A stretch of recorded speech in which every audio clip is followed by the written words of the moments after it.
ಪ್ರಿಯರೇ, ದಿನದ ಬದುಕಿಗೊಂದು ಕ್ರಿಸ್ತನ ಈ ದನಿ ನಮ್ಮೆಲ್ಲರಿಗೂ ಪ್ರೇರಣೆಯಾಗಲಿ. ಪೂಜಾ ವಿಧಿಯ ಪಾಸ್ಕ ಕಾಲದ 6ನೆಯ ವಾರ, ಮೇ 9, 2024, ಗುರುವಾರ.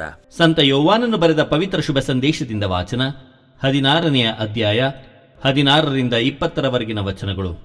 ಆ ಕಾಲದಲ್ಲಿ ಯೇಸು ತಮ್ಮ ಶಿಷ್ಯರಿಗೆ ಹೀಗೆಂದರು: ಸ್ವಲ್ಪ ಕಾಲವಾದ ನಂತರ ನೀವು ನನ್ನನ್ನು ಕಾಣಲಾರಿರಿ, ಅನಂತರ ಸ್ವಲ್ಪ ಕಾಲ ಕಳೆಯುತ್ತಲೇ ನನ್ನನ್ನು ಪುನಃ ಕಾಣುವಿರಿ.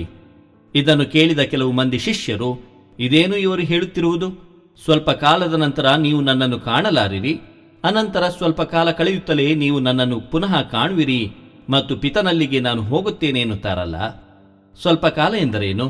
ಇವರ ಮಾತೆ ನಮಗೆ ಅರ್ಥವಾಗುತ್ತಿಲ್ಲವಲ್ಲ ಎಂದು ತಮ್ಮೊಳಗೆ ಮಾತನಾಡತೊಡಗಿದರು. ಯೇಸು ತಮ್ಮಲ್ಲಿ ಅವರು ವಿಚಾರಿಸಬೇಕೆಂದಿದ್ದಾರೆಂದು ತಿಳಿದುಕೊಂಡು, ಸ್ವಲ್ಪ ಕಾಲದ ನಂತರ ನೀವು ನನ್ನನ್ನು ಕಾಣಲಾರಿರಿ, ಅನಂತರ ಸ್ವಲ್ಪ ಕಾಲ ಕಳೆಯುತ್ತಲೇ ನನ್ನನ್ನು ಪುನಃ ಕಾಣುವಿರಿ ಎಂದು ನಾನು ಹೇಳಿದ್ದನ್ನು ಕುರಿತು ನಿಮ್ಮಲ್ಲಿಯೇ ನೀವು ಚರ್ಚಿಸುತ್ತಿರುವುದೇನು?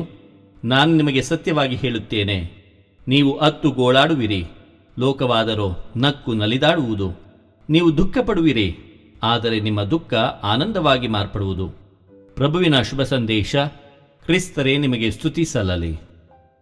ಚಿಂತನೆ: ಯೇಸು ನಮ್ಮೊಂದಿಗಿದ್ದಾರೆ ಎಂಬ ನಂಬಿಕೆ ಇದ್ದರೆ ಮನಸ್ಸಿಗೆ ಧೈರ್ಯ, ಶಾಂತಿ, ನೆಮ್ಮದಿ ದೊರೆಯುತ್ತದೆ.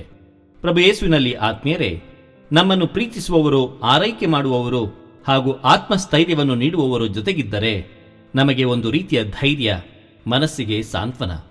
ಆದರೆ ನಮ್ಮಿಂದ ಅವರು ದೂರವಾದರೆಂದು ಕಂಡರೆ ನಿರಾಶೆ ಹಾಗೂ ಏನೋ ಅಮೂಲ್ಯವಾದುದನ್ನು ಕಳೆದುಕೊಂಡೆವೆಂಬ ಭಾವನೆ ಮೂಡುತ್ತದೆ.